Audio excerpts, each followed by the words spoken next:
On dit que personne ne répare une maison tant que le toit ne s'effondre pas. Mais toi, tu as déjà des fissures partout, dans ta discipline, dans ton approche, dans ton caractère. Et tu es toujours là, attendant que l'effondrement total te donne la permission de te reconstruire. Cette vidéo n'est pas une causerie douce, ni une dose de motivation pour te faire sentir mieux. C'est un avertissement brutal. Soit tu prends le contrôle de ta vie maintenant, soit chaque jour qui passe sera une reddition de plus face à ce qui t'affaiblit. Je ne te parle pas depuis la perfection, mais depuis la clarté.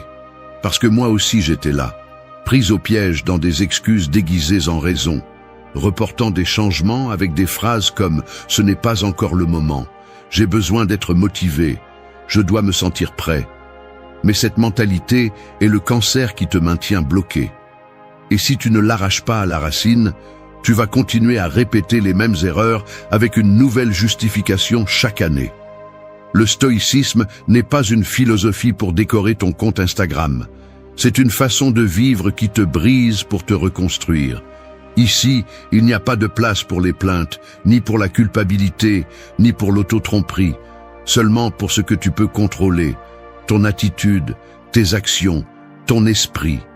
Et si tu n'as pas encore compris que ton problème n'est pas le monde, ni ton passé, ni ton patron, ni ton ex, mais ton manque de contrôle interne, alors tu as besoin d'écouter chacune des règles qui suivent, parce que ce n'est pas un guide pour que tu souris pendant que tout va mal.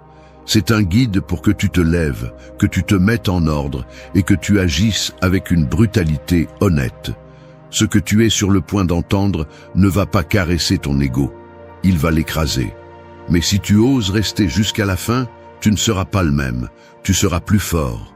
Tu seras toi, sans fioriture ni excuse, juste toi, avec le contrôle total de ta vie entre les mains. 1. Élimine la voix qui vous sabote avant qu'elle ne vous coule. Votre vie est une forteresse, soit vous la défendez fermement, soit on vous l'arrache de l'intérieur. Le problème est que vous avez vous-même ouvert la porte à l'ennemi. Et vous ne l'avez pas fait une fois, vous le faites chaque matin quand le réveil sonne et que vous vous rendormez, chaque après-midi quand vous savez ce que vous devez faire, mais que vous décidez demain, chaque soir quand vous promettez que maintenant, oui, vous allez changer, sachant que vous ne le ferez pas. Cet ennemi n'est pas invisible, il a un nom, il s'appelle faiblesse, et vous la nourrissez. Vous la traitez comme si elle était une invitée. Vous lui servez du temps, de l'énergie, des justifications. Aujourd'hui a été dur, je ne suis pas à 100%, je le mérite. Non, vous ne le méritez pas. Ce que vous méritez, c'est le respect de vous-même. Et cela ne s'obtient pas avec des excuses. Cela s'obtient en faisant ce que vous devez faire, même quand vous ne le voulez pas. Surtout quand vous ne le voulez pas. La faiblesse ne s'impose pas, elle s'infiltre. Elle apparaît quand vous êtes fatigué. Elle vous convainc que ralentir le rythme est de l'auto-soin. Elle vous dit qu'être dur avec vous-même est toxique. Elle vous offre du repos déguisé en équilibre. Et vous, qui voulez vous sentir bien, vous tombez. Parce que vous avez acheté l'idée que progresser doit être confortable. Mais grandir fait mal. Le changement dérange. Et la transformation ne demande pas la permission. Vous voulez savoir pourquoi vous n'avancez pas ? Parce que chaque fois que l'inconfort pointe le bout de son nez, vous ouvrez une négociation. Au lieu d'agir, vous discutez avec vous-même. Au lieu d'exécuter, vous justifiez votre inaction. Et cette mentalité est le virus, celui qui ruine les habitudes, celui qui fait éclater les objectifs, celui qui vous rend fort pendant une semaine et faible pour le reste de l'année. Les stoïciens le savaient. La discipline ne dépend pas de l'humeur. On agit parce que c'est juste, pas parce que ça fait du bien. Marc Aurèle n'écrivait pas pour se motiver, il écrivait pour se rappeler à lui-même qu'il devait se dominer ou il serait dominé. Et vous êtes ici parce que vous vous laissez dominer, pas par les autres, par vous. Chaque fois que vous reportez quelque chose d'important, vous vous affaiblissez. Ce n'est pas seulement une tâche en attente, c'est un message à votre esprit. Je ne suis pas capable de réaliser ce que je me propose. Et cela s'accumule, jour après jour. Et à la fin, vous ne vous sentez pas mal pour ce que vous n'avez pas accompli. Vous vous sentez mal parce que vous savez que vous êtes le responsable. Ça suffit, ne négociez plus. N'écoutez pas cette voix qui vous dit qu'aujourd'hui n'est pas le jour. Agissez sans permission, sans dialogue, sans drame. Faites-le avec fatigue, faites-le avec peur, faites-le sans envie. Parce que la seule façon de construire de la force est d'ignorer cette partie de vous qui veut rester faible. La prochaine fois que vous voudrez vous arrêter, souvenez-vous de ceci. Chaque fois que vous vous trompez, vous perdez du pouvoir. Et chaque fois que vous réussissez, même si c'est une petite action, vous vous reconstruisez. Vous n'avez pas besoin de motivation. Vous avez besoin de décision. Une décision qui ne se discute pas, qui ne s'explique pas, qui s'exécute simplement. Vous n'êtes pas où vous voulez être parce que vous avez fait trop de concessions. Vous avez pardonné trop de fois votre propre paresse. Vous avez eu trop de conversations avec vous-même qui se terminent par une reddition. C'est fini. À partir d'aujourd'hui, chaque fois que cette voix apparaît, ne lui répondez pas. Répondez-lui avec des faits. Et si un jour, vous avez à nouveau le sentiment que vous ne pouvez plus, souvenez-vous, vous n'êtes pas né faible. Vous vous êtes simplement habitué à vous trahir. Mais vous pouvez briser le cycle, sans négocier, sans excuse, juste avec de l'action. 2. Contrôle tes réactions avant qu'elles ne te contrôlent. Une étincelle ne brûle rien par elle-même, mais si elle tombe sur de l'essence, elle détruit tout. C'est ainsi que fonctionnent tes réactions. Le problème n'est pas ce qui se passe, mais l'état interne dans lequel tu te trouves quand cela se produit. Si tu n'as pas nettoyé ton esprit, n'importe quel mot t'enflamme, n'importe quel geste te blesse, n'importe quelle situation t'entraîne. Et plus tu réagis sans réfléchir, plus tu perds le contrôle de toi-même. Ce n'est pas le monde qui te provoque, c'est toi qui ne sais pas encore contenir ton feu sans te brûler. Le véritable pouvoir ne se montre pas en criant ni en explosant. Il se démontre lorsque tu peux regarder quelqu'un qui essaie de te provoquer et simplement ne pas répondre. Non pas parce que tu ne ressens rien, mais parce que tu sais que ce que tu fais avec ce sentiment définit ta vie. La plupart des gens réagissent comme un réflexe automatique, et ce n'est pas de la force, c'est de l'esclavage. Si tu ne décides pas comment agir, quelqu'un d'autre le fait pour toi. Et chaque fois que tu le permets, tu cèdes une partie de ta liberté. Le stoïcisme enseigne à mettre une pause entre le stimulus et la réaction. Cette pause est de l'or. C'est là que tu peux choisir. Tu peux t'arrêter une seconde, respirer et penser. Non pas pour réprimer ce que tu ressens, mais pour le canaliser intelligemment. Parce qu'il ne s'agit pas d'être froid, il s'agit d'être maître de soi-même. Un élan peut ruiner des années de respect. Une réaction mal gérée peut fermer des portes qui ne s'ouvriront jamais plus. Les gens vont t'offenser, ils vont te mentir, ils vont te décevoir. C'est une partie du jeu. Mais ce qui ne fait pas partie du jeu, c'est que tu deviennes ce que tu détestes chaque fois que quelqu'un te provoque. Le monde est plein de personnes qui crient à l'intérieur et se détruisent à l'extérieur. Ne sois pas l'un d'eux, sois l'exception. Sois celui qui réfléchit avant de parler, celui qui répond calmement, celui qui domine le moment sans élever la voix. Beaucoup pensent que l'explosion est un signe de caractère. Ce n'est pas le cas. C'est un signe de manque de structure interne. Si quelque chose de petit peut te briser, alors ce que tu as construit n'était pas solide. La véritable force se mesure dans le silence avant la réaction, dans le contrôle avant le chaos, dans la présence qui maintient sa forme, même lorsque tout le reste se décompose. Tu n'es pas ici pour réagir comme tout le monde. Tu es ici pour agir avec maîtrise. Cela nécessite de la pratique, et la pratique signifie échouer de nombreuses fois jusqu'à ce que tu atteignes cette froideur stratégique qui ne repose pas sur l'indifférence, mais sur la concentration. Parce que pendant que les autres crient, tu avances. Pendant que les autres se défendent, tu comprends. Pendant que les autres réagissent, tu décides. Et cette maîtrise est ce qui change la donne. La prochaine fois que tu sens que quelque chose ou quelqu'un te fait perdre le contrôle, ne réponds pas immédiatement. Observe, respire, rappelle-toi qui tu veux être. Demande-toi si ce que tu es sur le point de faire renforce ton pouvoir ou l'affaiblit. Parce que chaque réaction mal gérée est un pas en arrière dans ton évolution. Et tu n'es pas là pour reculer, Tu es là pour dominer. Être émotionnellement réactif, c'est vivre en étant esclave de l'extérieur. Être émotionnellement stratégique, c'est vivre depuis le centre. Là est la différence entre le chaos et le contrôle. Et c'est toi qui décides où te positionner. 3. Fais ce qui est difficile, même quand tu n'as pas envie. Les muscles ne grandissent pas pendant le repos, mais pendant la résistance. Et l'esprit fonctionne de la même manière. Il s'élargit lorsque tu fais ce que tu ne veux pas faire. Quand le corps est fatigué, quand l'humeur se cache, quand l'excuse te murmure à l'oreille. À ce point précis où presque tout le monde s'arrête, tu dois avancer. Parce que ce qui est difficile n'est pas l'obstacle. Ce qui est difficile, c'est la porte. Et seuls ceux qui franchissent cette porte sont ceux qui changent vraiment. Attendre d'avoir envie, c'est vivre piégé dans une prison invisible. Les faibles bougent quand ils ressentent. Les disciplinés bougent même s'ils ne ressentent rien. Il ne s'agit pas de motivation, il s'agit de caractère. Ce qui est facile ne construit rien qui vaille la peine. Ce qui est confortable te maintient au même endroit.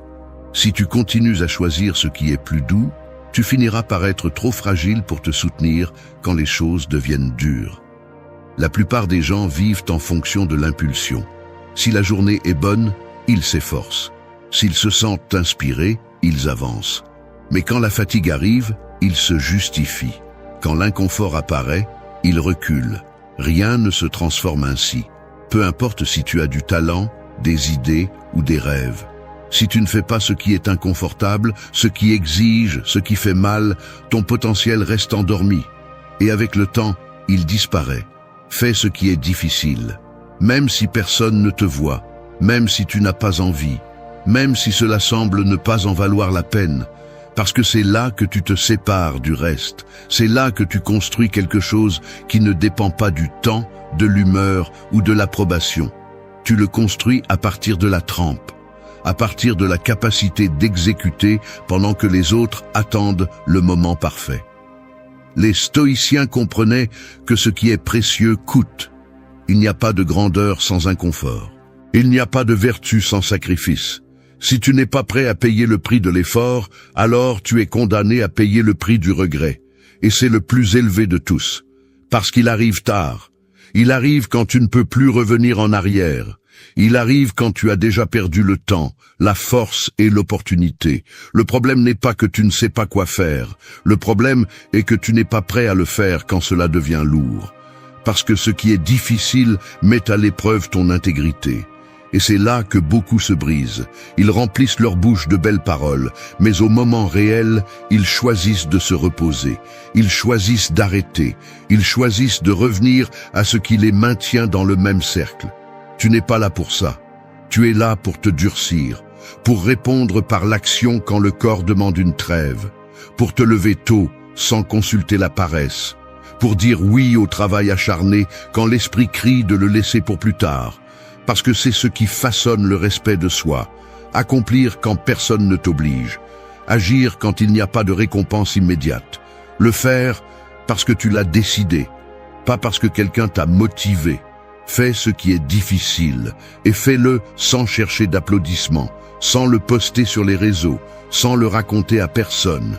Fais-le parce que tu sais que chaque pas inconfortable aujourd'hui te donne de la force demain. Parce que chaque fois que tu fais ce qui est difficile, tu construis un type de caractère que tout le monde n'a pas. Le type de caractère qui n'a pas besoin de circonstances idéales pour avancer. Il a juste besoin de décision, et si aujourd'hui tu n'as pas envie, c'est encore mieux. C'est le moment exact pour agir. 4. Coupe le bruit et maîtrise ton attention. Un archer ne peut pas atteindre la cible s'il y a des cris dans son esprit. Tu peux avoir la meilleure flèche, le meilleur arc, même l'objectif le plus clair. Mais si tu n'as pas de silence intérieur, tout dévie. Ton esprit est pareil.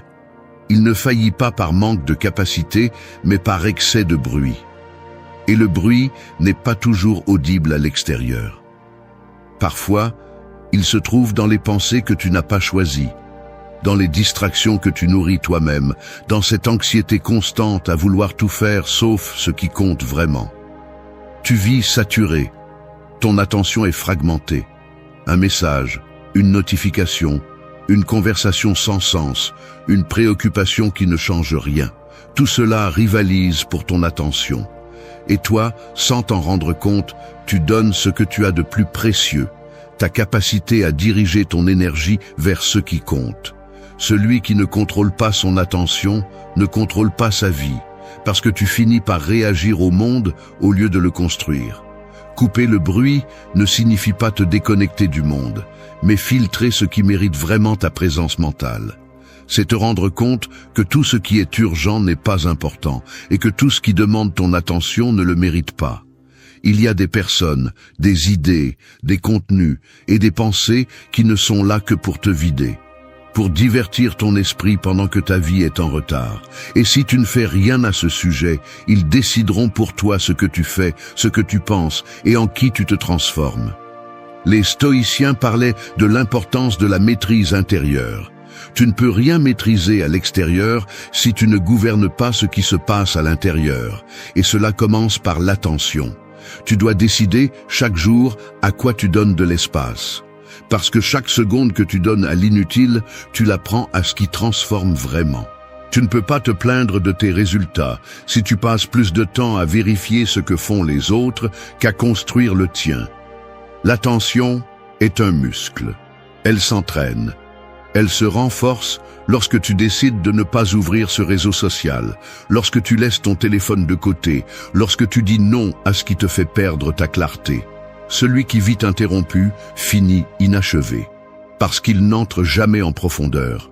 Il ne finit jamais ce qu'il commence, il ne sent jamais qu'il avance. Et le manque de progrès te frustre, même si tu ne sais pas pourquoi. Coupe le bruit. Fais-le de manière radicale. Ne négocie pas avec lui. Ne dis pas juste 5 minutes de plus. Ne dis pas c'est juste pour me distraire un peu. Parce que ce peu suffit à perdre le fil de l'important. L'attention a besoin d'espace. Et cet espace ne se donne pas, il se protège. Comme une forteresse, comme une priorité. Parce que si tu ne défends pas ton attention, le monde la kidnappe.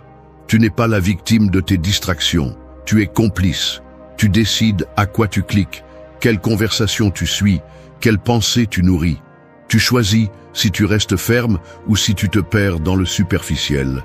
La clarté ne se trouve pas, elle se construit en éliminant ce qui gêne. Et cela fait mal, parce que le bruit est confortable.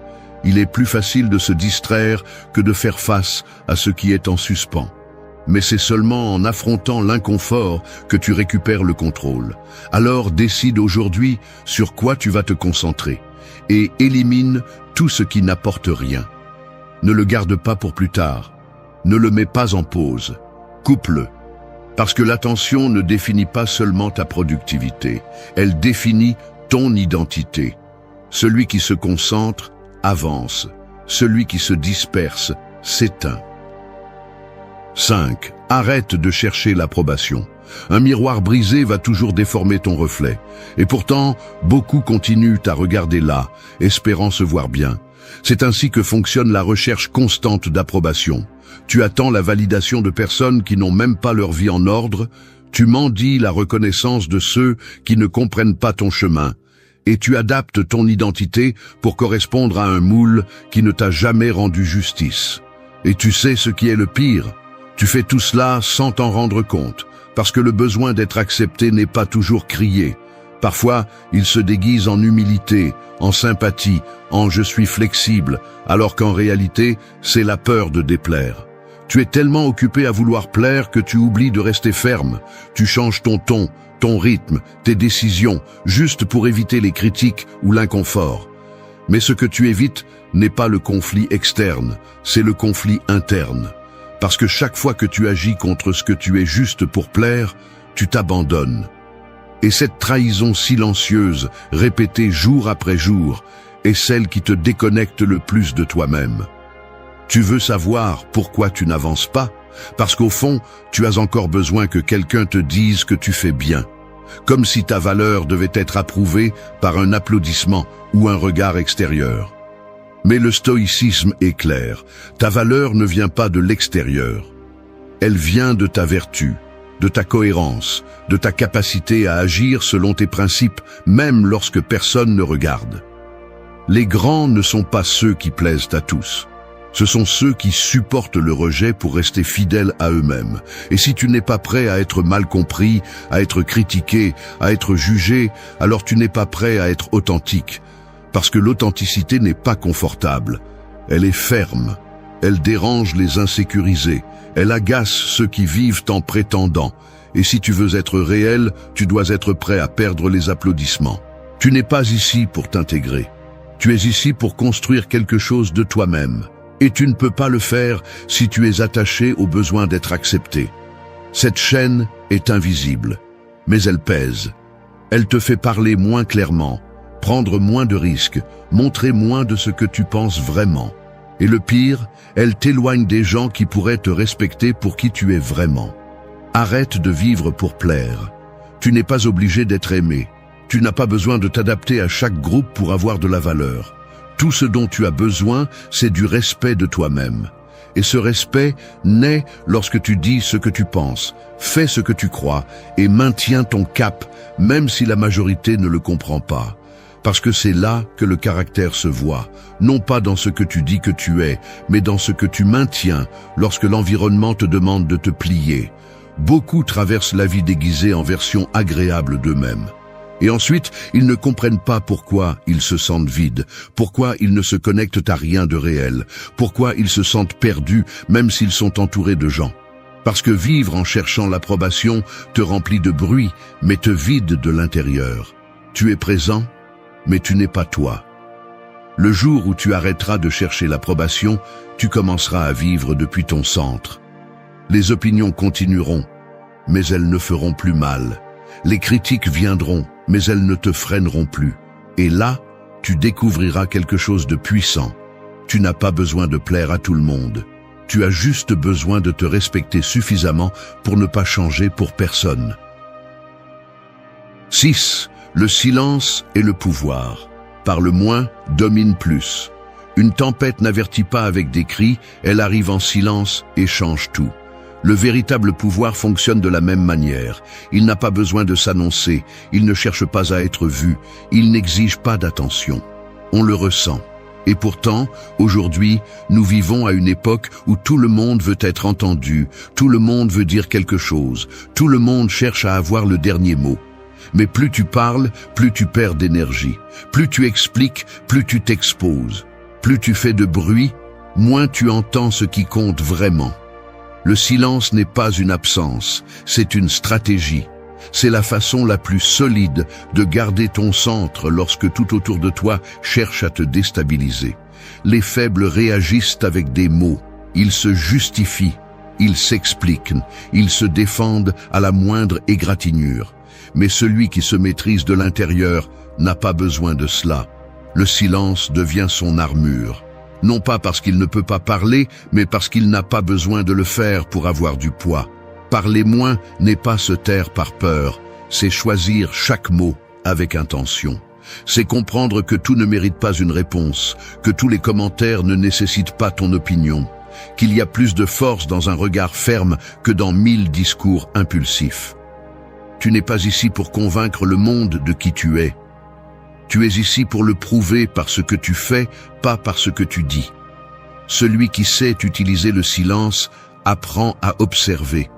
Et celui qui observe bien comprend mieux. Il voit les intentions derrière les gestes, détecte les manipulations déguisées en amabilité, distingue qui parle par sagesse et qui veut juste paraître important. Alors que le monde discute, celui qui domine se tait, analyse et agit au moment précis. Non pas par timidité, mais par clarté. Parce que lorsque tu parles depuis le contrôle, chaque mot est un coup. Mais lorsque tu parles depuis l'émotion, chaque mot est un tir mal dirigé. Les stoïciens ne gaspillaient pas les mots. Ils croyaient que le langage devait être guidé par la raison, pas par l'impulsion. Parce qu'ils savaient que quand tu parles sans penser, tu deviens esclave de ce que tu as dit. Et tu n'es pas là pour être esclave de quoi que ce soit, encore moins de ton ego. Le silence n'est pas une faiblesse, c'est de la confiance. C'est savoir que tu n'as pas besoin de l'approbation de personne pour rester ferme. C'est avoir assez de force pour ne pas entrer dans des discussions qui ne mènent à rien. c'est regarder l'autre sans avoir besoin de t'imposer. Parce que celui qui domine n'a pas besoin de crier. Il a juste besoin de se tenir debout. Et cela, dans un monde bruyant, est une déclaration de guerre contre le chaos. Parle moins. Non pas parce que tu n'as rien à dire, mais parce que tu es occupé à agir. Parce que pendant que d'autres s'épuisent à parler de ce qu'ils vont réaliser, tu marches vers cela en silence. Parce que pendant que d'autres se défendent pour ne pas paraître faible, tu te renforces de l'intérieur pour ne pas avoir à te défendre de quoi que ce soit. Tu décides où placer ton énergie. Tu peux la dépenser en explications éternelles ou tu peux l'investir en actions percutantes. Tu peux utiliser ta voix comme un bouclier ou comme une épée. Mais souviens-toi, plus tu parles, plus tu révèles tes points faibles. Plus tu te tais fermement, plus tu déconcertes ceux qui t'ont sous-estimé. Ne deviens pas prévisible, ne réagis pas comme on s'y attend. Que ton silence soit si inconfortable qu'il oblige les autres à se remettre en question. Que ta présence parle avant toi. Parce que le véritable contrôle n'a pas besoin de présentation. Et quand tu décides de parler, que chaque mot porte une intention. Qu'il pèse, qu'il coupe. Parce que si tu vas rompre le silence, que ce soit seulement pour clarifier une chose, tu es ici pour diriger, pas pour crier. 7. L'inconfort est ton maître. Ne le fuis pas. Le métal ne se forge pas dans le vent, il se moule dans le feu. Et toi, si tu veux vraiment te durcir, tu dois entrer dans le feu sans trembler. Il n'y a pas de croissance dans le confort. Il n'y a pas de transformation dans la facilité. Chaque fois que tu fuis l'inconfort, tu rejettes la seule véritable opportunité d'évoluer. Parce qu'elle ne vient pas pour te détruire, elle vient pour te polir. Mais seulement si tu la supportes sans te victimiser. Tout le monde dit qu'il veut grandir, mais dès que la vie leur demande plus, ils reculent. Dès que quelque chose leur fait mal, ils se cachent. Dès que quelque chose les dérange, ils l'évitent. Ils ne réalisent pas que l'inconfort n'est pas une punition, c'est un signal. C'est le seuil entre ce que tu es et ce que tu pourrais devenir. Mais seulement si tu restes là. Seulement si tu laisses cela te défier, seulement si tu acceptes le poids de la difficulté sans chercher des sorties rapides. Le problème n'est pas que la vie soit dure, c'est qu'on t'a vendu l'idée qu'elle ne devrait pas l'être. Et c'est pourquoi, lorsque les choses ne se passent pas comme tu le souhaites, tu l'interprètes comme une injustice. Mais ce n'est pas le cas, c'est un test. L'inconfort te dit, c'est le niveau suivant, vas-tu résister ou vas-tu fuir ? Et la plupart fuient. Ils abandonnent avec élégance. Ils se justifient. Ils se distraient avec des plaisirs bon marché. Tout pour ne pas ressentir ce coup qui dérange, mais qui transforme aussi. Les stoïciens comprenaient cela mieux que quiconque. Sénèque a écrit que la douleur est inévitable, mais la souffrance est optionnelle. La douleur peut t'enseigner. La souffrance vient de ta résistance à apprendre. Parce que si tu embrasses l'inconfort, tu découvres que c'est un outil, pas un ennemi. Chaque situation inconfortable est un maître avec un message direct. Ce qui te dérange le plus, c'est ce que tu dois affronter le plus. Ne fuis pas le silence, c'est là que tu entends ta vérité. Ne fuis pas l'effort, c'est là que tu construis ton caractère. Ne fuis pas la critique, c'est là que tu testes ta sécurité. Chaque chose que tu évites est justement ce qui te forge. Mais plus tu la repousses, plus tu deviens faible. Parce que ce que tu n'affrontes pas te domine. Apprends à rester là où beaucoup s'en vont. C'est là que se séparent ceux qui parlent seulement de changement de ceux qui l'exécutent. Reste quand ça dérange. Reste quand ça fait mal. Reste quand ton esprit te dit d'arrêter. Parce que c'est seulement là que tu vas trouver la partie de toi que tu ne connaissais pas. Celle qui ne cherche pas le réconfort, cherche la résistance. Celle qui ne négocie pas avec la peur, la regarde dans les yeux et continue à marcher. L'inconfort ne te hait pas. Il te révèle. Il montre qui tu es sans masque. Et là, dans cet espace où tu ne peux pas échapper à toi-même, tu as deux chemins, te victimiser ou te lever. Si tu choisis de te lever, chaque jour difficile devient ton entraînement. Chaque coup émotionnel se transforme en structure interne. Chaque perte devient une leçon. Et cette accumulation avec le temps te rend indestructible. Ne cherche pas le confort si tu veux le pouvoir. Ne demande pas la paix sans avoir combattu. N'exige pas de résultats sans être passé par le feu. parce que tout ce que tu veux est derrière ce que tu évites aujourd'hui. Et tu ne l'obtiendras pas en fuyant. Tu l'obtiendras en y entrant, en restant, en l'acceptant. L'inconfort n'est pas la fin du chemin. C'est le début du véritable changement. 8. Alignez vos actions avec vos valeurs. Une horloge déréglée peut indiquer l'heure, mais elle mentira toujours. C'est ainsi que fonctionne votre vie lorsque vous dites une chose et en faites une autre. Vous pouvez parler de discipline, mais si vous cédez à la moindre impulsion, vous mentez. Vous pouvez parler de liberté, mais si vous vivez en cherchant à plaire à tout le monde, vous êtes piégé. Le décalage entre ce que vous dites être et ce que vous faites est la raison pour laquelle vous vous sentez vide, déconcentré, frustré. Vous n'avez pas besoin de plus d'objectifs, vous avez besoin de cohérence. Tout ce que vous avez construit jusqu'à présent repose sur vos habitudes. Et si ces habitudes ne sont pas alignées avec vos valeurs, alors vous vous sabotez à long terme. Vous pouvez avoir les meilleures intentions du monde, mais si vos actions vont dans une autre direction, ces intentions ne valent rien. Le monde ne répond pas à vos idées, il répond à vos décisions.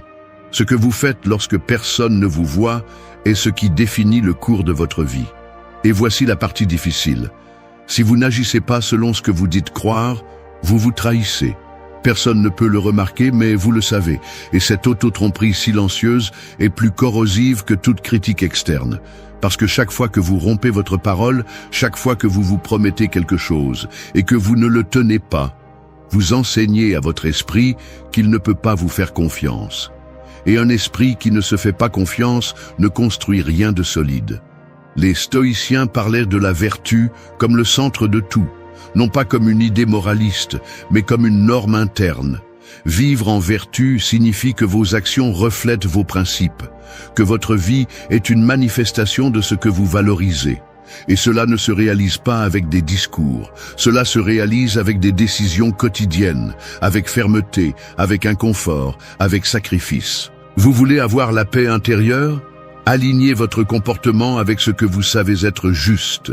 Vous voulez du respect pour vous-même ? Arrêtez de justifier ce que vous savez vous affaiblir. Vous voulez vraiment avancer ?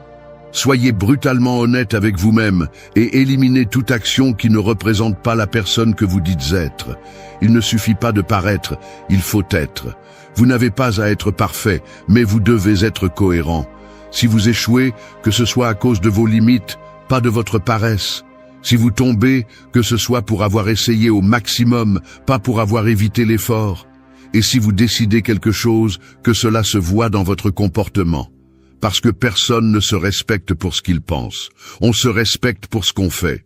L'estime de soi ne se construit pas avec des affirmations positives. Elle se construit en tenant ses promesses, sans excuses, sans détour.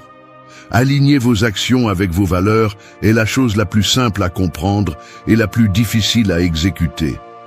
Parce que cela exige de renoncer à ce qui est confortable. Cela exige de revoir votre vie avec crudité. Cela exige de faire des changements que personne n'applaudit, mais c'est le prix de la liberté. Parce qu'une personne cohérente ne vit pas en rebondissant sur ses émotions ou en dépendant de son environnement. Elle vit guidée par des principes. Et ce type de personne devient inébranlable. Vous n'avez pas besoin de motivation si vous avez une direction. Et votre direction vient de vos valeurs. Mais pour que ces valeurs aient de la force, elles doivent se refléter dans votre façon d'agir, de parler, de décider, de vivre. Chaque action que vous faites est une déclaration. La question est, déclarez-vous qui vous êtes vraiment ou jouez-vous un rôle qui s'effondre au premier coup? Ne dites plus, montrez, ne promettez plus, exécutez. Que votre vie soit votre argument, que votre discipline soit votre langage, que votre cohérence soit votre bouclier.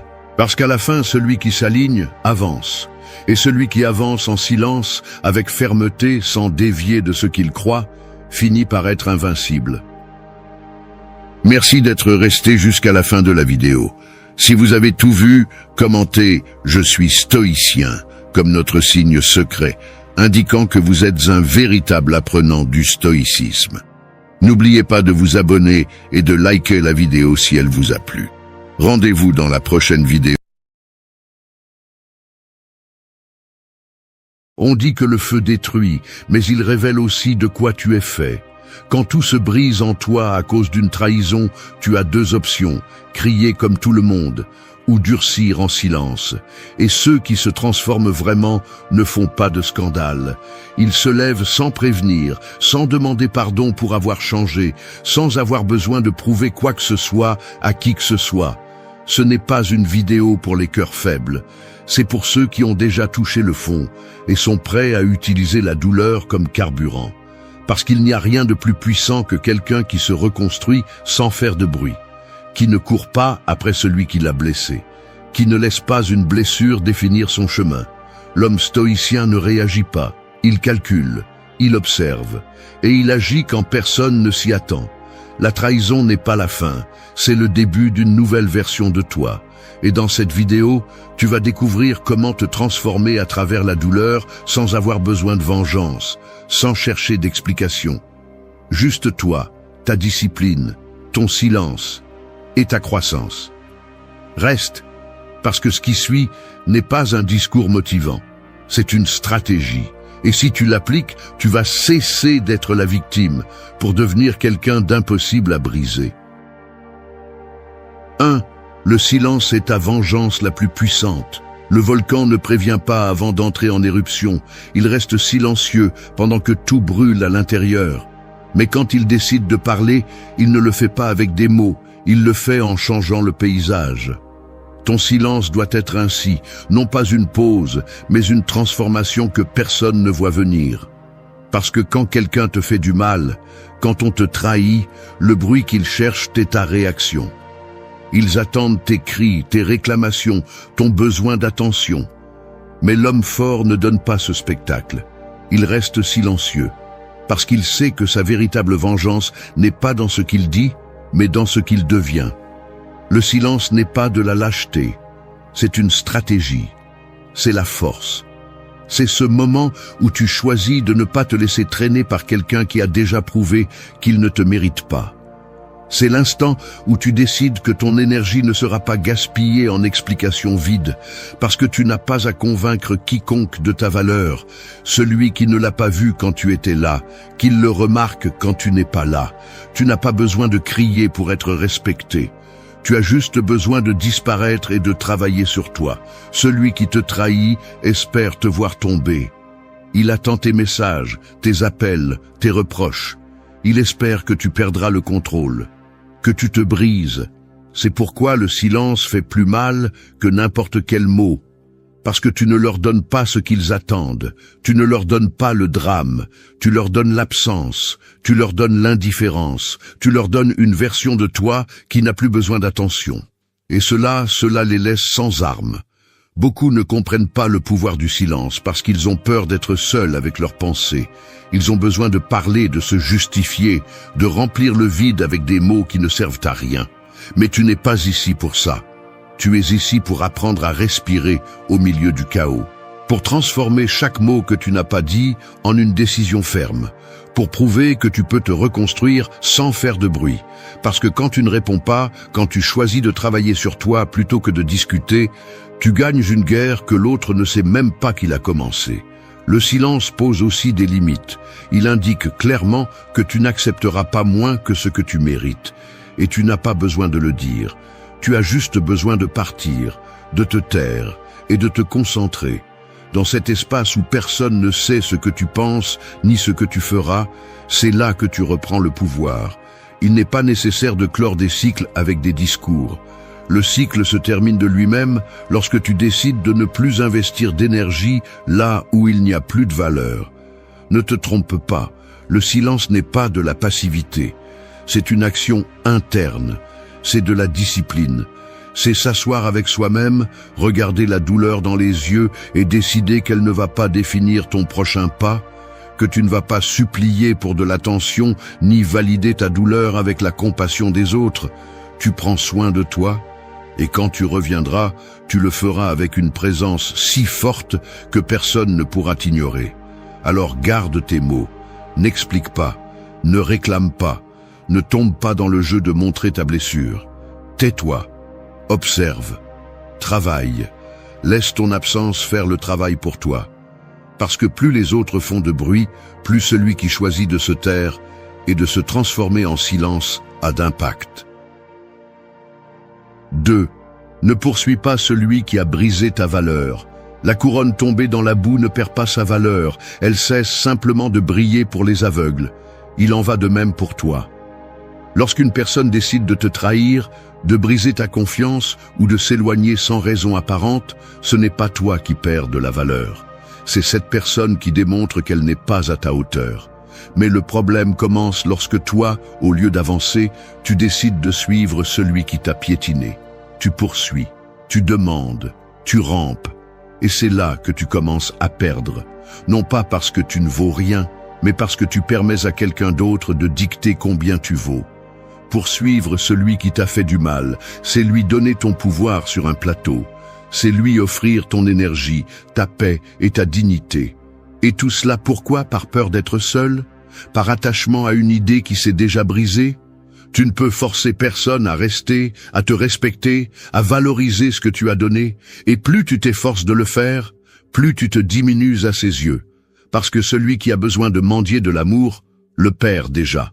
Et le pire, il le perd sans se battre pour lui-même.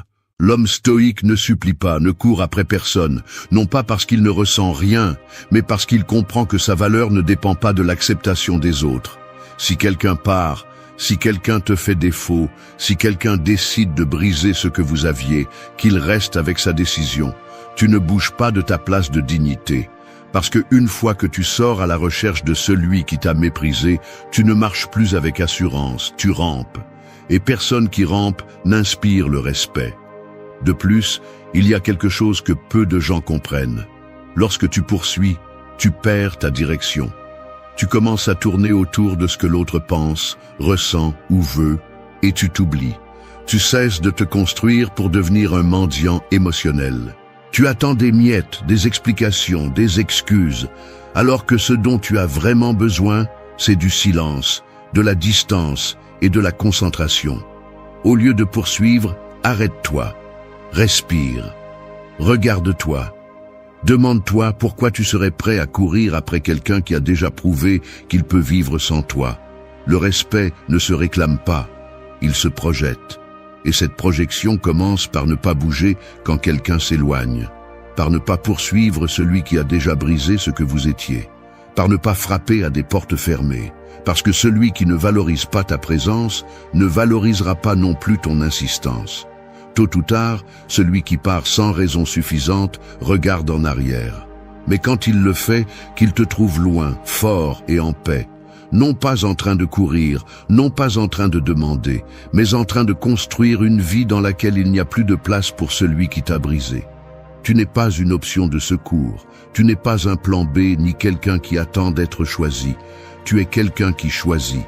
Et si tu dois choisir quelque chose, que ce soit ta dignité, que ce soit ta tranquillité, que ce soit ta croissance, ne te rabaisse pas pour garder près de toi celui qui n'a pas su voir ce qu'il avait. Et si ça te fait mal, que ça fasse mal, mais que ça fasse mal depuis ta place, pas depuis l'humiliation, parce que tout ce que tu poursuis à partir du vide te laisse encore plus vide. Alors, ne poursuis pas, ne demande pas, n'explique pas. Celui qui veut être là, qu'il le prouve. Celui qui ne le veut pas, qu'il reste dehors. Mais toi, reste ferme. Parce que pendant qu'ils hésitent, toi, tu t'élèves. Et à long terme, c'est ce qui fait vraiment la différence. Pas les supplications, pas les messages, pas les appels, mais ta capacité à suivre ton chemin sans regarder en arrière.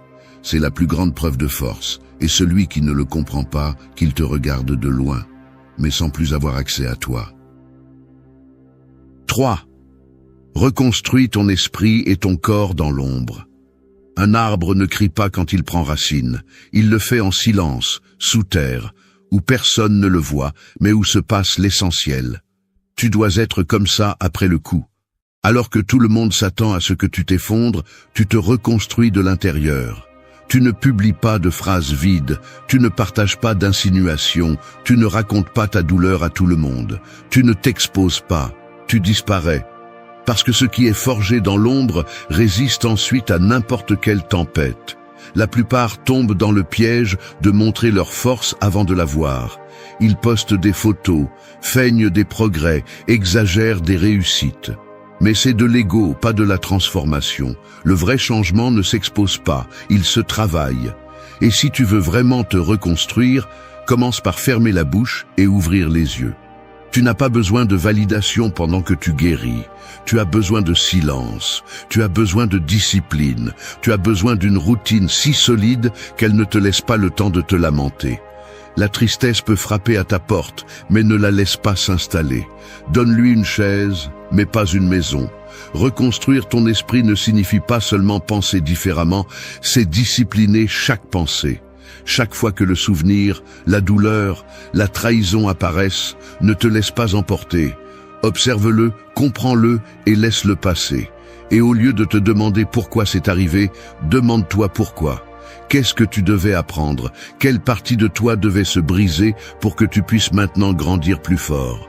Parce que ceux qui fuient leur douleur ne font que la repousser. Mais ceux qui l'affrontent en solitude, sans distraction, sans anesthésie, sont ceux qui se transforment vraiment. Et ce n'est pas seulement l'esprit, c'est aussi le corps. Parce que tu ne peux pas guérir de l'intérieur si tu te négliges à l'extérieur. Ton corps est ta première responsabilité. Exerce-le, nourris-le, respecte-le. Chaque fois que tu soulèves un poids, que tu sors courir, que tu choisis de te reposer plutôt que de te détruire, tu envoies un message. Je suis de retour, plus fort. Pas par vengeance, par respect pour toi. Parce qu'un corps fort soutient un esprit ferme. Et cela te donne du pouvoir.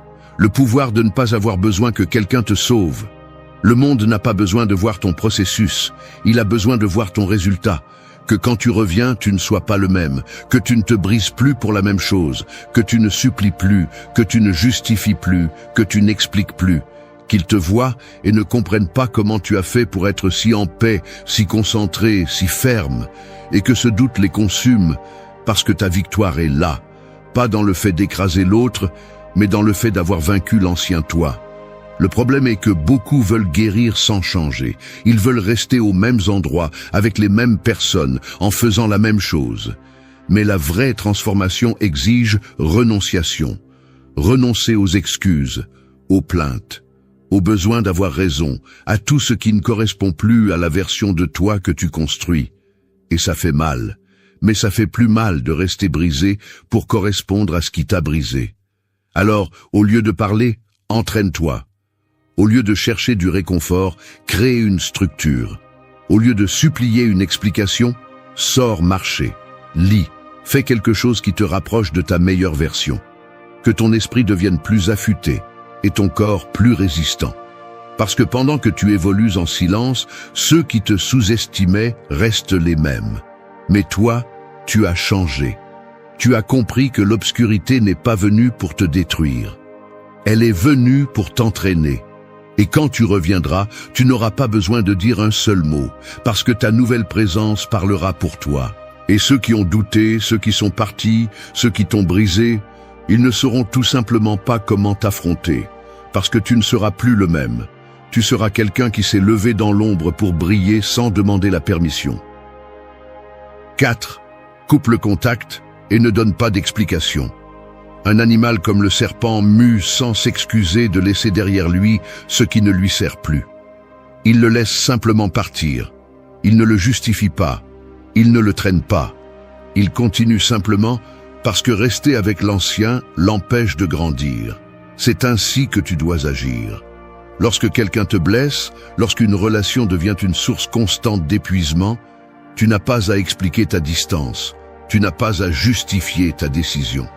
Coupe le contact, sans discours, sans avertissement, sans permission. Ce que beaucoup de gens ne comprennent pas, c'est que la dignité ne se négocie pas. Et lorsque quelqu'un t'a montré par des actions qu'il ne valorise pas ta présence, qu'il ne respecte pas tes limites ou qu'il joue avec ta stabilité, la plus grande erreur que tu peux commettre est de rester à expliquer pourquoi tu pars. Comme si ta douleur devait être validée par celui qui l'a causée. Comme si la vérité devait être approuvée par celui qui s'est chargé de la déformer. Couper le contact n'est pas une réaction impulsive. C'est une déclaration silencieuse d'auto-soin. C'est une décision rationnelle qui dit « jusqu'ici ». Parce que tant que tu continues à donner accès à celui qui a déjà perdu le droit, tu ne fais qu'alimenter le cycle. Et il ne s'agit pas de haine, il s'agit de santé mentale, de paix, de respect envers toi-même. Tu ne peux pas guérir dans le même espace où tu as été brisé. Tu ne peux pas évoluer tant que tu continues à écouter la même voix qui t'a affaibli. Tu dois couper, et le faire à la racine. Le besoin d'expliquer tout vient de la peur. Peur de paraître le méchant, peur qu'ils ne comprennent pas, peur de passer pour celui qui fuit. Mais tu ne fuis pas. Tu choisis de ne pas te détruire pour prouver ton point de vue. Tu comprends que tu n'as pas besoin de convaincre quelqu'un pour agir en cohérence. Si quelqu'un n'a pas su prendre soin de toi pendant que tu étais là, il ne mérite pas non plus une cérémonie quand tu pars. Et quand tu le fais sans explication, l'impact est encore plus grand. Parce que cela coupe le cycle de manipulation. Parce que tu ne laisses pas d'espace pour qu'il t'embrouille avec des mots, des promesses ou des culpabilités. Parce que tu ne donnes pas l'occasion de minimiser ce que tu ressens. Le silence, dans ce cas, n'est pas de l'indifférence, c'est de la clarté. C'est de la force. C'est savoir que ta décision est prise et ne dépend pas de la réaction de l'autre. L'homme stoïcien ne gaspille pas d'énergie dans des discussions qui ne mènent à rien. Il n'énumère pas ses raisons 100 fois en espérant être compris. Il agit et laisse l'autre tirer ses propres conclusions. Parce que si quelqu'un voulait vraiment te comprendre, il l'aurait fait quand tu étais présent. Mais s'il ne l'a pas fait, alors il ne mérite plus rien de toi. Ni ton temps, ni ta douleur, ni tes mots. Couper le contact ne libère pas seulement de l'espace externe. Il nettoie aussi ton intérieur. Il t'éloigne du bruit, du doute, de la culpabilité. Il te permet de te concentrer sur toi, sur ton processus, sur ton évolution. Et c'est là que tu commences à vraiment guérir. Où tu n'as plus besoin de vérifier s'ils sont en ligne, s'ils ont vu tes histoires, s'ils ont demandé après toi. Parce que cela n'a plus d'importance, parce que tu n'attends plus rien. Et quand tu arrêtes d'attendre, tu te libères. Tu décides qui a accès à ton énergie. Tu décides qui reste et qui part. Tout le monde ne mérite pas une explication. Parfois, la meilleure réponse est le silence. Et la meilleure défense, la distance. Parce que plus tu es clair avec toi-même, moins tu as besoin de te justifier devant les autres. Alors coupe et continue. Sans drame, sans culpabilité, sans regarder en arrière. Parce que tout le monde ne mérite pas de savoir pourquoi tu es parti. Certains méritent seulement de découvrir, trop tard, que tu n'es plus là. 5. Fais en sorte que ton absence pèse plus que ta présence. Le parfum n'a pas besoin d'être visible pour laisser une trace. Il suffit de passer une fois pour que l'air s'en souvienne. C'est ainsi que fonctionne aussi ton absence. Il ne s'agit pas de disparaître par orgueil, il s'agit de devenir quelqu'un dont la présence est manquée, non par nécessité, mais par impact. Et cet impact ne se construit pas en pleurant devant le téléphone, ni en envoyant des messages que personne ne répond. Il se construit quand tu pars, et le silence que tu laisses devient un miroir pour l'autre. La plupart pensent qu'il faut être présent, disponible, écrire, insister pour être rappelé. Mais non, la vraie marque, tu la laisses quand tu n'es plus là. Quand l'autre regarde l'espace vide et réalise tout ce que tu apportais sans te vanter. De ton calme, ta présence, ton soutien, ton attention. Parce que tant que tu étais là, ils ne l'ont peut-être pas remarqué, mais maintenant que tu n'es plus là, le bruit interne commence. Et ce bruit n'est pas généré par toi avec des mots. Il est généré par ton absence, parce qu'on la ressent, parce qu'elle pèse. Faire en sorte que ton absence soit plus forte que ta présence ne signifie pas disparaître pour manipuler. Cela signifie se retirer avec dignité quand il n'y a plus de réciprocité. Cela signifie arrêter d'insister quand l'énergie est unilatérale.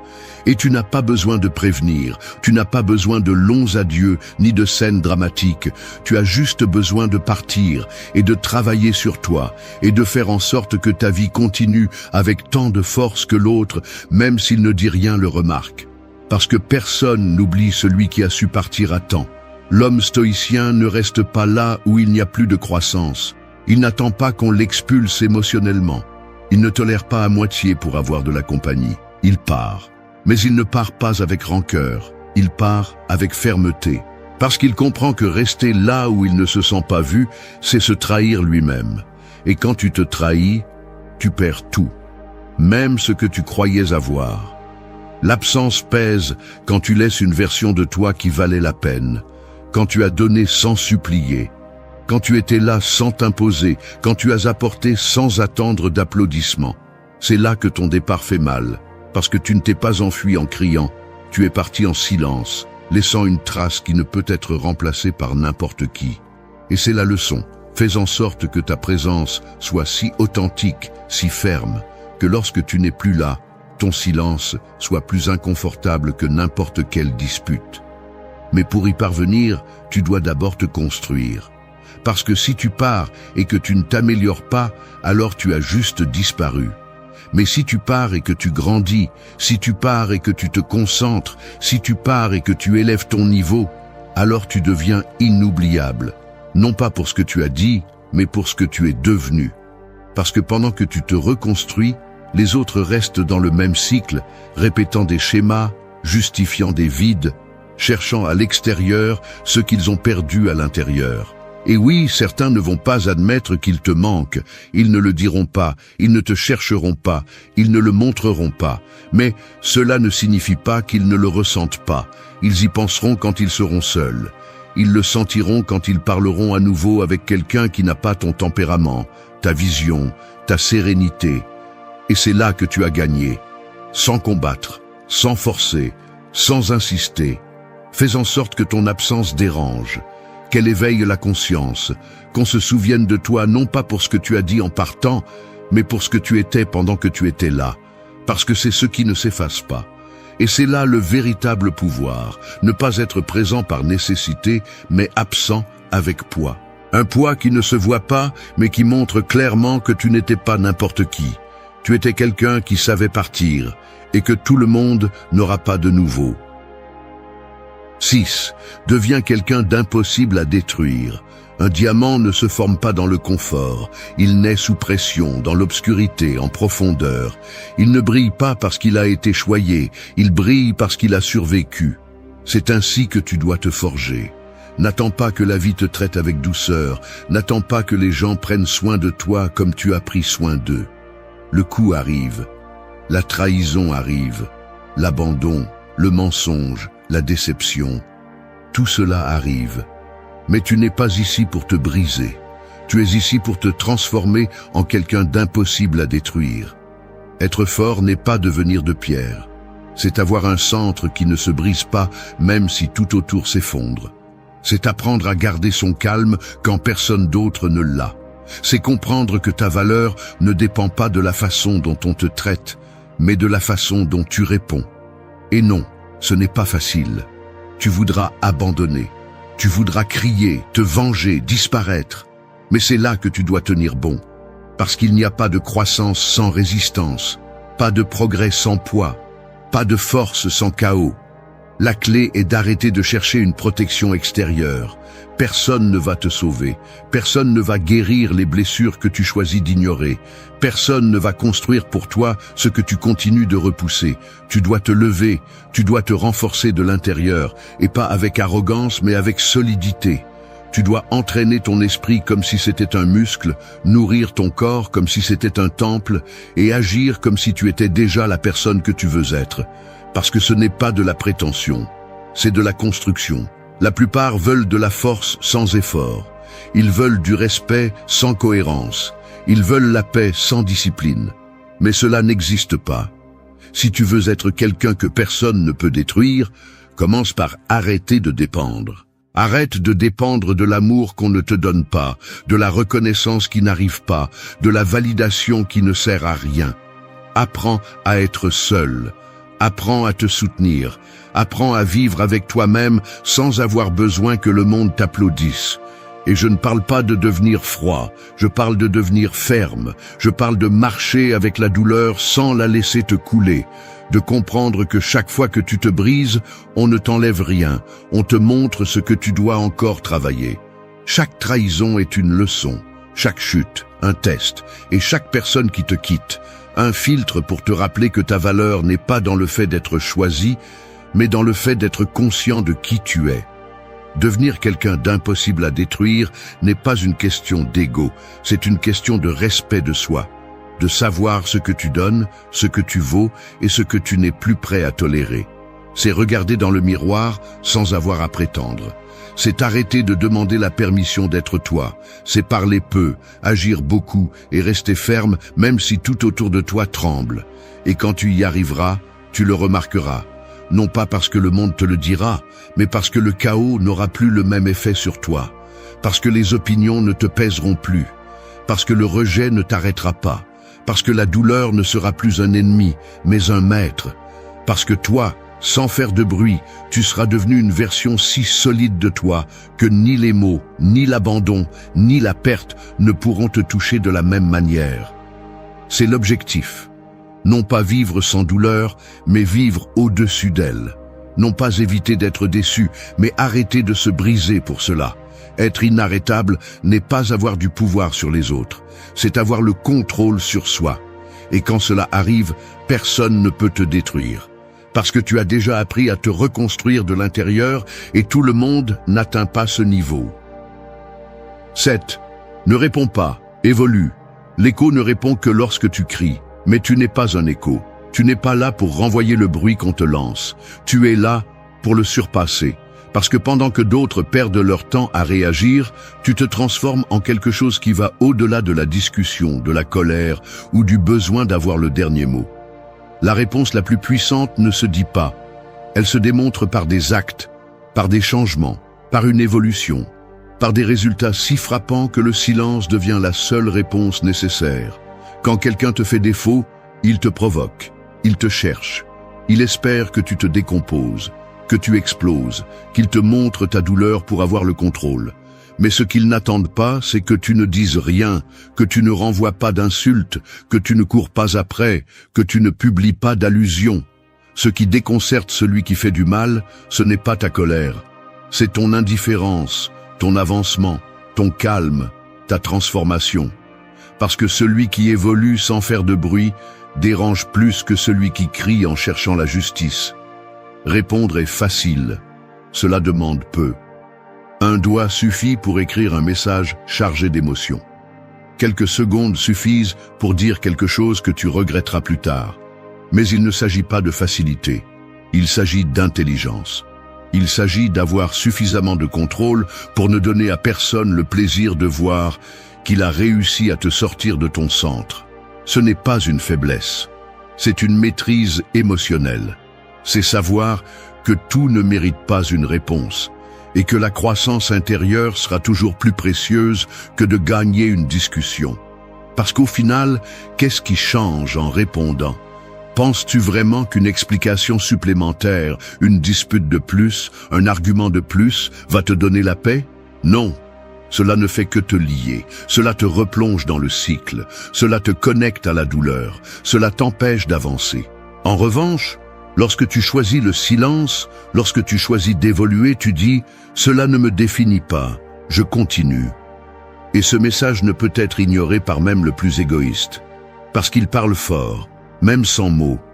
Ne réponds pas, étudie, améliore-toi, travaille, concentre-toi.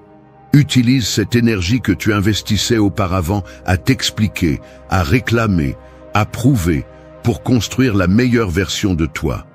Pas pour qu'on te regarde, pas pour qu'on te cherche, pour toi. Pour que tu te regardes dans le miroir et dises « Oui, ça valait la peine de lâcher prise ». Parce que lorsque tu évolues, tu te libères, tu te déconnectes du jeu émotionnel, tu prends de la distance. Et de là, tu peux voir clairement tout ce que tu ne voulais pas accepter auparavant. Ce n'est pas de l'orgueil, c'est de l'amour-propre. C'est comprendre que si quelqu'un t'avait vraiment apprécié, tu n'aurais pas à justifier pourquoi tu mérites du respect. C'est comprendre que grandir en silence te donne un type de pouvoir que l'autre ne comprendra jamais. Parce que pendant qu'ils restent les mêmes, tu n'es plus au même niveau. Tu ne parles plus de ce qui s'est passé. Tu construis déjà ce qui suit.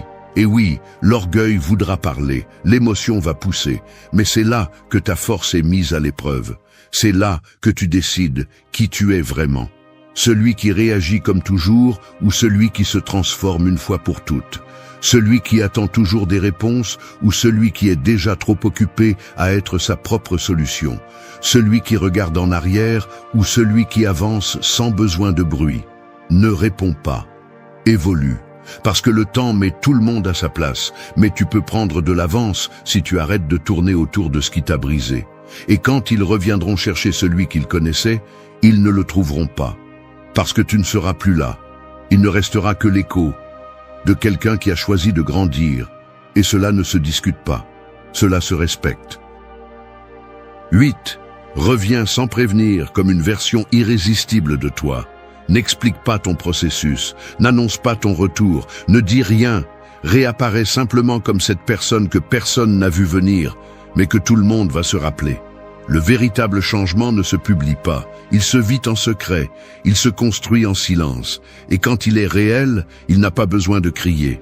Parce que l'impact de ta nouvelle version se mesure en regard mal à l'aise, en silence prolongé, en personnes qui ne savent plus comment s'approcher de toi sans se sentir petit.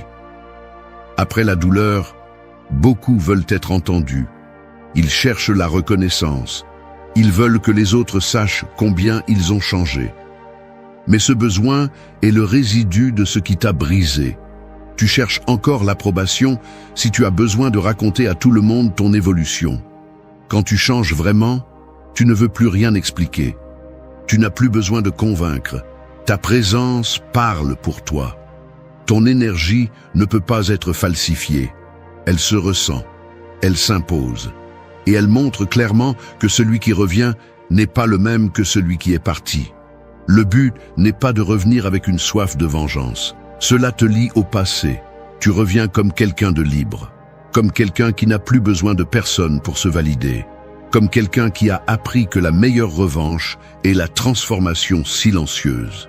Parce que pendant que les autres attendent encore que tu réagisses, tu es déjà loin.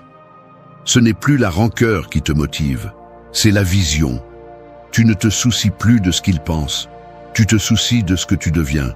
Revenir sans prévenir ne signifie pas le faire pour être vu. Cela signifie revenir avec tant de concentration, tant de maîtrise, tant de clarté, que le monde que tu as laissé derrière toi ne correspond plus à toi. Cela signifie avoir travaillé tellement sur ton esprit, ton corps, ton but, que toute tentative de te traiter comme avant devient absurde.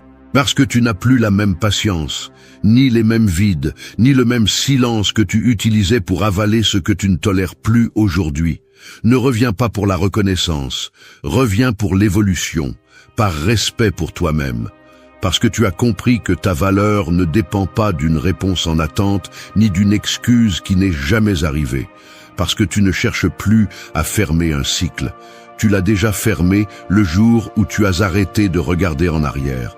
Le jour où tu as choisi de te construire au lieu d'attendre tout des autres. Le jour où tu as arrêté de réagir et commencé à agir avec intention. Et maintenant que tu reviens, fais-le avec des pas fermes, avec des décisions claires. Avec la tête haute, non par orgueil, mais parce que tu sais exactement qui tu es. Tu ne trébuches plus sur les mêmes émotions. Tu ne t'épuises plus à donner des explications. Tu ne portes plus le fardeau de vouloir plus de ceux qui ne savaient que soustraire. Parce que cette fois, ton chemin ne dépend pas d'eux. Il dépend de toi. Et cela change tout. Quand ils te verront, certains voudront s'approcher. D'autres resteront silencieux. Quelques-uns feront semblant que rien ne s'est passé, mais tu n'es pas là pour répéter quoi que ce soit.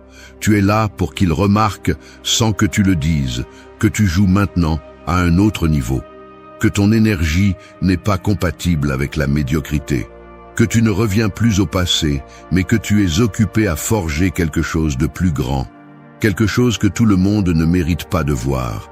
C'est la dernière leçon. Ne reviens pas pour chercher quoi que ce soit. Reviens pour montrer, sans le dire, que tu as survécu à tout ce qui a essayé de te détruire. Et pourtant, tu as choisi d'être meilleur. Que la douleur ne t'a pas déformé, elle t'a défini. Et que si un jour ils ont douté de toi, aujourd'hui ils comprennent. Non parce que tu leur as dit, mais parce que tu leur as montré.